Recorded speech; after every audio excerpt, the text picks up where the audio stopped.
Hi guys! Ayan, tapos na talaga yung ghost month. Burn na. Excited ka na ba sa holiday season? O, diba? Ang dami ng mga Christmas lights sa daan. Yan yung favorite talaga namin na season. Sa buong isang taon kasi favorite namin yung mga ganyang Christmas decor. O baka naman nalulungkot ka pa rin. Naiisip mo pa rin siya. Yan, yung ex mo. Yung ex mong lagi mong binabalik-balikan. Naku, mag-move on ka na. Tandaan mo, meron na lang last 3 months sa 2023. Spend your last 3 months wisely, diba?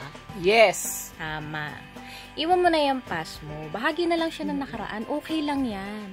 Mag-enjoy ka na lang kasama ng friends mo, family mo, career. Kung may pera ka, mag-shopping ka. Mag-early Christmas shopping ka na. Hayaan mo na yung ex mo na yun. Masaya na.